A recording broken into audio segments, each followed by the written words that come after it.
Hey everybody, welcome to another video tutorial on Dr. Neau's Tournament Manager version 3. In this video I will be discussing bounties, so showing you how to create different types of bounties, what the 5 different types of bounties are, and what all the options for bounties are. There's a lot of different ways to configure them in here, and this video will hopefully make it clear how to do it. I'm going to be using my latest league tournament from last Saturday night as an example, and it's a good example because if we take a look at the knockout log, we can see there are several players that bought into the tournament, were knocked out, rebought, and then were knocked out again. So we'll see how that affects bounties. All right. Now, to create a bounty, we need to create the type of bounty that we want to do. So we're going to go to the Bounty Side Bets panel here and click on the New button. And I'm going to create first a public global bounty. But first, let me describe the 5 different types of bounties real quick. You can see this one's called public global. So first of all, public, what does that mean? Every side bet, and a bounty is a type of side bet really, it's something that is not paid out based on how you finish. It's more something else you do. So knocking a player out, having a really good hand, having a really good hand that loses, lasting longer than somebody else, or whatever. So a bounty is a type of side bet. All bounties and side bets are public or private. Public means that everybody who buys into the tournament participates in that side bet, and there's no cost to participate. All right. Funds to reward people that participate are going to be drawn from the general prize pool of the tournament. Private side bets are optional to enter and therefore have a cost associated with entering. So we'll see what that means when I get to a private one. But first I'm going to create a public bounty. And in this case, it's global. Bounties are either global or targeted. Global means that everybody is also a target. Okay, so this is very similar to what I had in version 2, where you could create a general bounty. Everybody participated and everybody was a target. Therefore, everybody was eligible for reward on knocking anybody out. All right, so the options we have in a bounty. We can name it if we want to. In this case, I probably don't have to, but I could. Indication of whether or not the tournament's complete, and that's important because if there are still active players in a tournament, the reward amount might be different than if the bounty thinks the tournament is over and there's no more people to reward. And we'll see what that means also coming up.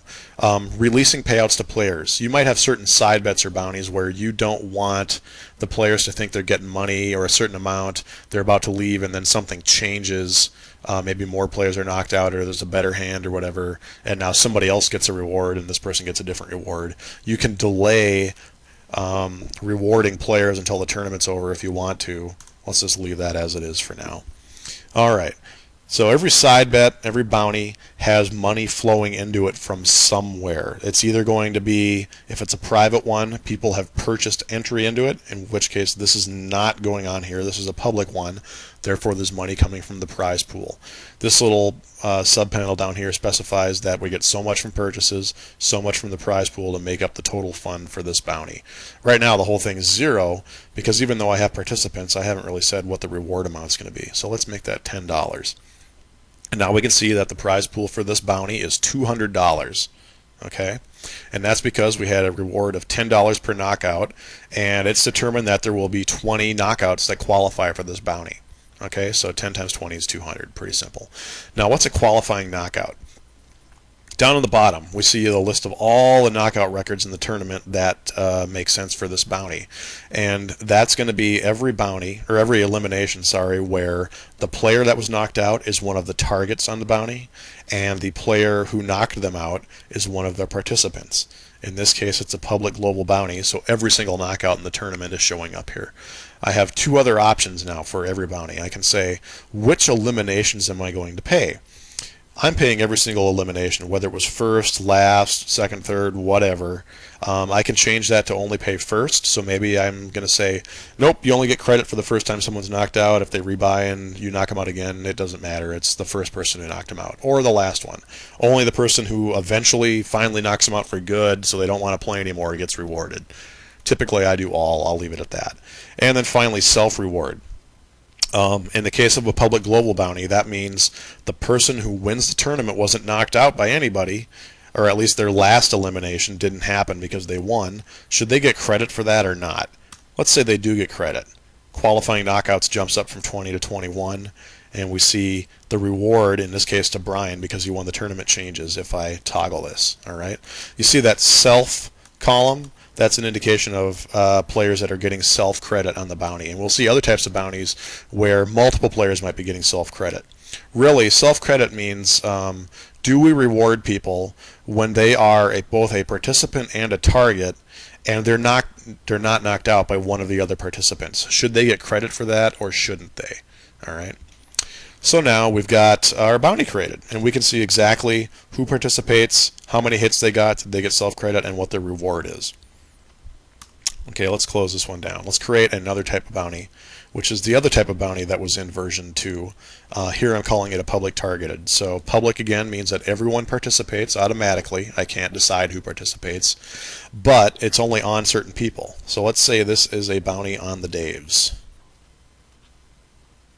And I'll just call this one Daves. Daves, there we go. All the same options pretty much. Since it's public, I can't specify how much it costs to get in. It's free, but I can set the knockout reward. Let's make that $20, and we can see exactly who's getting paid based on the knockouts that we've got. Again, only knockouts where Dave was knocked out and one of the players listed here, which is everybody, is an eliminator, qualify for this. Let's create another type of bounty, the opposite kind, a private global. So there will be a fee to enter this one. And let's make that $10 total. So maybe $9 goes to the prize pool for the bounty, and I'm going to take $1 for my troubles, just for the heck of it, to show you that you can do that if you want to. So $10 total is coming in for each player. But right now, no one's participating. Let's say that these 6 players participate. Now we've got $60 coming in total, 54 of which goes to the bounty prize pool, 6 goes to the rake. All right. Now the knockout reward in this case is going to be calculated automatically depending on how many qualifying knockouts there are. So in this case, there are 10 qualifying knockouts. 54 divided by 10 gives me 540. That goes to every player who knocks someone out. All right. Another type you can do is private targeted, and this one's a little weird. I've never seen anyone actually do this, but just so you know, it's here. Let's say this one's $10 to buy in, and I can say, okay, this one's going to be on the Daves, but unlike the other one, you have to pay to enter. So who wants to participate in this? And we might say, well, all these guys do. And now those people are getting rewarded for knocking these people out. And actually, Brian knocked them both out, so he's getting all the money. Wow. And then finally, another one that I actually have seen, but I was never able to really support before, is called a bounty group. Private group.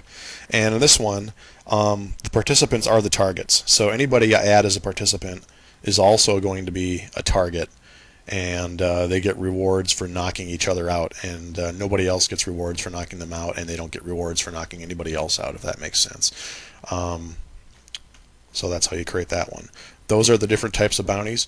Really quick now, there's a lot of different places you can go to see how the funding works for these. So right here you can see the pool size, how much is distributed or not. If we go take a look at the cash flow summary for the tournament, we can see the funds coming in. I'm actually collecting money for some of these bounties, and here's how much I should have in my pocket before I pay anybody out. We can see from bounties and side bets how much goes to the league, how much goes to the rake, and then how much I need to pay out for bounties and side bets. If we go to the roster, there's a view for bounties and side bets. I think I have one for side bets too. Yes, I do. Okay. That shows you all the funding related to side bets. And actually, this one, side bets, is nothing. So let's go back to the bounty one. And if we take a look at, say, Brian, look at his details, and we go down to the cash flow report, we see bounty specific information on the cash flow report.